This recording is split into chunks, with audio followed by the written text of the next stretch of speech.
Jadi aku pengen sharing sesuatu yang lumayan mengagetkan. Gimana di umur 17 bisa rugi hampir setengah M di investasi. Jadi ya, video ini aku buat 17 April, sekitar 1-2 minggu lalu, market crash kali ini update-nya karena Trump tariffs. Karena Donald Trump bikin suatu kebijakan, bayangin, bayangin satu manusia bisa kasih efek besar ke satu dunia punya ekonomi. Dan itu aku kena rugi floating loss. Terakhir aku lihat PNL aku dari saham, kripto, dan investasi total hampir setengah M. Dan itu posisinya aku lagi liburan gitu ya. Jadi aku lagi libur lebaran kemarin, aku lagi ke China, aku lagi di tengah-tengah view yang sangat-sangat bagus. Tiba-tiba pas iseng buka HP, lihat berita, kok pada heboh. Anjlok. Aku lihat aku ruginya berapa banyak, segitu, setengah M. Dan umur 17 kena kayak gitu, gimana responnya? Jadi hari ini aku pengen share real and raw apa yang aku rasakan dari pengalaman tersebut. Jadi ini video hanya sedikit curhatan, sharing, dan mungkin teman-teman bisa dapat rasanya gimana aku bisa kontrol. Dan saat aku holiday, aku happy banget, aku bisa lihat view bagus, ciptaan Tuhan sama keluarga yang aku sangat sayang. Tiba-tiba lihat kayak gitu kan di HP. Awal-awal jujur rasanya ya kayak pas pertama kali lihat angkanya kayak ada yang uppercut, langsung merinding semuanya, anget, keringet dingin dikit, lihat cuman kayak gitu cuman 2 menit. Habis itu tarik nafas dikit, ya udahlah. You know what's the best quote in my life? It is what it is. It is what it is. Udah, aku di otakku ya, it is what it is. Itu realitanya. Aku bisnis 1 tahun kebelakangan, aku kerja sama orang juga 1 tahun kebelakangan, jadi 2 tahun aku kerja dari umur 16.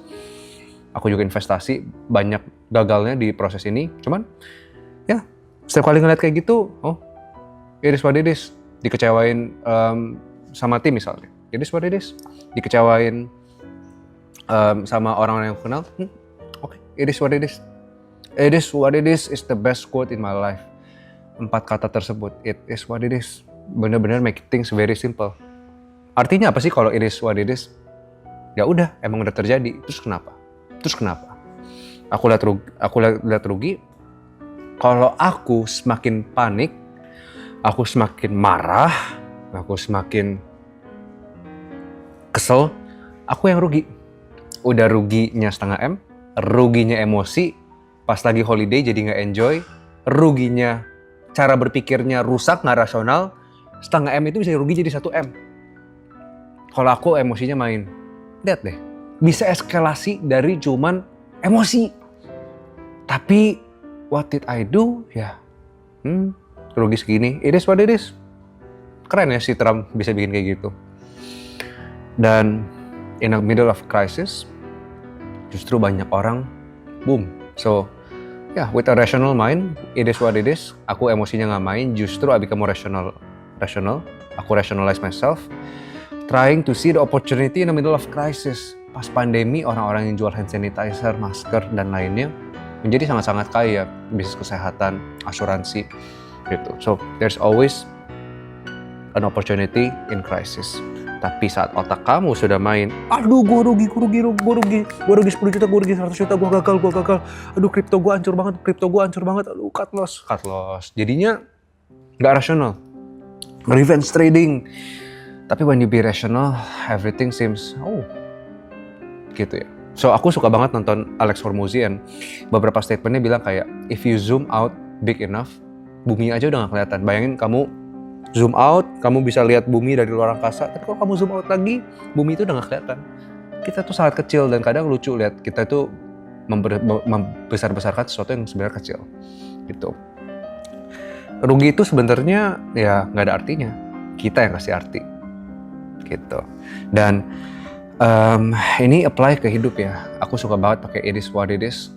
Adalah ketika itu sebenarnya adalah acceptance. It is what it is. Gitu. Itu adalah acceptance, menerima situasi. Ya, ketika kita accept, baru kita bisa berubah. Kalau kita nggak bisa accept, itu namanya denial. Kebalikan acceptance dan it is what it is adalah denial. Aduh masa gue rugi sih, aduh gue bodoh banget, gue gak bisa, aduh. Denial. And when you become denial, you live in that pain. You live in that pain. Karena di hidup ini masa lalu tuh sebenarnya nggak ada, masa depan tuh sebenarnya nggak ada ya. What exists adalah in the present moment aja gitu. You never feel the past, kamu nggak pernah bisa merasakan the future. So, detik yang kamu jalanin sekarang akan menjadi masa lalu. Detik yang akan kamu jalankan detik ke depan itu akan menjadi masa depan. Tapi yang kamu rasakan di hidup kamu hanyalah the present moment. So, apapun masalahnya, semua balik lagi ke respon kamu. What type of person are you? Aku juga suka banget, aku punya teman namanya Theo Derek. Aku kenalan sama Koteo ya, Koteo. Pas aku suka banget satu konten dia yang aku selama ini masih inget adalah sikap orang, identity orang ini tuh siapa kelihatan pas dua hal. Pertama, saat dia di crack under pressure, bener-bener ditekan banget sampai habis, dia tuh siapa kelihatan. Mungkin pas hidupnya oke-oke aja ya kelihatan baik, tapi pas dia tekan dia tipu semua orang. Ya, atau mungkin kelihatannya pas masih oke-oke aja, dia biasa aja, tiba-tiba dikasih kekayaan yang melimpah, berkata melimpah. Tiba-tiba dia juga jadi tindas orang, jadi sombong, jadi menandakan orang lain. Dan aku suka banget hal tersebut. Jadinya setiap kali aku ketemu krisis, bahkan ataupun kesuksesan, aku selalu tanya diri aku sendiri, Brian ini sebenarnya siapa sih? Dan itu yang membuat aku lebih berhati-hati dengan hidup aku. Dan sebenarnya ya rugi kayak gini tuh gak ada apa-apanya buat aku. Bukan karena uangku banyak, tapi karena aku yang kasih itu arti. Aku yang mengartikan itu. Bisa aja itu, ya aku gak mau kasih tahu aku punya uang berapa. Bisa aja itu bagian sedikit dari uangku, bisa aja itu sebagian besar dari uangku. Tapi mau itu sebagian besar dari uangku pun, ya sudah, it is what it is. Aku yang kasih arti, it is what it is. Ngerti kan? Jadi ya, aku yang kasih itu arti. Dan ini juga pelajaran, ya take your risk. Tapi take the risk that you are willing to fail. Kalau kamu take the risk dan kamu gak pengen gagalnya, itu bodoh. Take the risk sesuai kapasitas diri kamu. Saat aku investasi, saat aku kerja, aku udah tahu ada resikonya. Aku udah tulis semua apa yang bisa terjadi in the worst case scenario, dan aku udah harus bisa acceptance dari sebelumnya. Semakin tinggi resiko kamu, satu sisi semakin besar acceptance kamu terhadap resiko tersebut, kegagalan tersebut. Kan tinggi resikonya. Tapi satu sisi kamu juga ingat dengan the bigger risk you took, the bigger reward you're going to get. Gitu, so that's a lesson juga ya. Dan menurut aku, kemana aku bikin konten ngebahas ini, aku ada lihat satu komen, Kak, kok dinormalisasikan rugi dari kripto, dari investasi, dari saham? Aku mikir sebaliknya. Justru yang paling nyebelin adalah, yang gak bagus adalah orang-orang yang menormalisasikan investasi selalu untung. Kenapa? Karena ketika rugi, emosinya main. Kita lihat influencer ini, wah masuk ini, uang 1 juta jadi 100 juta, uang 100 juta jadi 1 miliar. Cara dapetin 1 triliun dalam 1 hari, ekstrimnya. Dapetin 100 miliar dari 10 juta dalam 1 minggu. Bisa terjadi, bisa. Tapi kalau itu menjadi standar berpikir kita, otak kita rusak. Otak kita rusak. Justru normalisasikan gagal. Tapi jangan mau gagal. It's about win rate, guys. Kalau dari 10 investasi kalian 2 yang rugi, 8-nya masih untung, nutup plus masih cuan.